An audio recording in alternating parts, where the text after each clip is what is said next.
வாழ்க வையகம், வாழ்க வையகம், வாழ்க வளமுடன். குரு வாழ்க, குருவே துணை. அருள்நிதி பேராசிரியர் அன்பழகன் திருவண்ணாமலை. அனைத்து அன்புள்ளங்களுக்கும் வாழ்க வளமுடன். குருவின் சிந்தனையாக குருவினது ஒரு பாடலை நாம் சிந்திக்கலாம். ஞானக்களஞ்சியம் பாடல் எண் 1634, வீடு வேறு என்ற தலைப்பிலே குரு அவர்கள் 2/1/1959 இக்கவியை புனைந்திருக்கிறார்.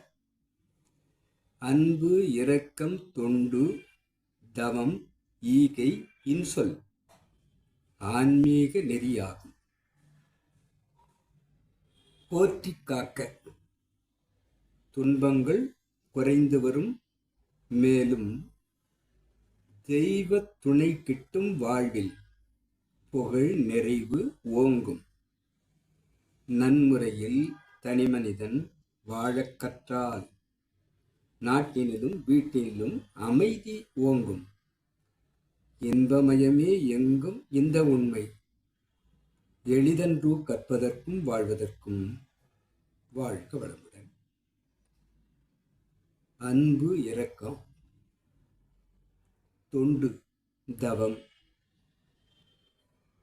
ஈகை, இன்சொல் இவை அனைத்தையும் ஒரு மனிதன் வாழ்க்கை நெறியாக ஆக்கிக் கொண்டால், அவற்றை போற்றி காப்பதாக நாம் ஏற்றுக்கொண்டால் துன்பங்கள் குறைந்து வரும். மேலும் தெய்வ துணை நமக்கு கிடைக்கும். வாழ்வில் புகழ் நிறைவு ஓங்கி நிற்கும். நன்முறையில் தனிமனிதன் வாழக் கற்றால் நாட்டினிலும் வீட்டினிலும் அமைதி ஓங்கும். இன்பமயமே எங்கும் இந்த உண்மை, எளிதன்றோ கற்பதற்கும் வாழ்வதற்கும். எவ்வாறு மாற்றிக்கொள்ள வேண்டும், எவ்வாறு மாற்றினால் அந்த வீடு பேரை நாம் அந்த இலக்கை, அந்த சுத்தவெளியை இணைவு பெற முடியும் என்பதை கூறும் குருவினுடைய கவியை நாம் சிந்திக்கலாம்.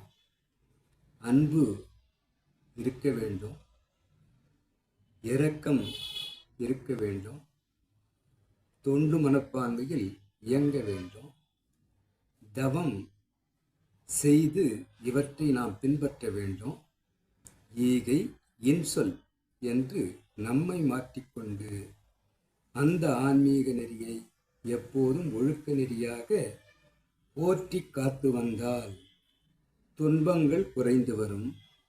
மேலும் தொண்டு அந்த தெய்வ துணையால் நமக்கு எப்போதும் புகழ் நீடிப்பதாக மாற்றும். நன்முறையில் தனிமனிதன் இந்த நிலையில் வாழக் கற்றால் நாட்டினிலும் வீட்டினிலும் அமைதி ஓங்கும். அமைதிதான், தனிமனிதன் அமைதியாக வேண்டும், வீட்டில் அமைதி நிலவ வேண்டும், நாட்டிலும் அமைதி நிலவி, சமுதாயத்தில் அமைதி நிலவி, உலக அமைதியாக அது மாறுவதற்காகத்தான் இந்த அனைத்தையுமே குரு அவர்கள் நமக்கு கொடுத்திருக்கிறார். இவ்வாறு ஒவ்வொருவரும் நாம் கடைபிடிக்கும் போது இன்பமயமாக எங்கும் இந்த உண்மை, இன்பமயமாக அனைத்து இடங்களிலும் வியாபிக்கக்கூடியதுதான் இந்த உண்மை என்பதை நாம் தெரிந்து கொண்டு அதை கற்றுக்கொண்டு கடைபிடிக்க நாம் எத்தனித்தால் இவை அனைத்துமே நமக்கு எளிதுதான். கற்பதற்கும் வாழ்வதற்கும் கடைபிடிப்பதற்கும் முயற்சிப்போம், பயிற்சிப்போம், பழக்கமாக்கிக் கொள்வோம். யார் கேட்டாலும் குரு கொடுக்கக்கூடிய இந்த வீடு பேரை நோக்கிய இந்த பயிற்சிகள் அனைத்தையும் நம்மை மாற்றி அந்த தெய்வீகத்தை உள் உணர்வாக்கிக் கொள்வோம் என்று சொல்லி இச்சிந்தனை இந்த அளவிலே நிறைவு செய்கிறேன். இறையருளுக்கும் குருவருளுக்கும் இதுகாரும் செய்முடுத்த அனைத்து அன்புள்ளங்களுக்கும் நன்றி, நன்றி, நன்றி. வாழ்க வளமுடன்.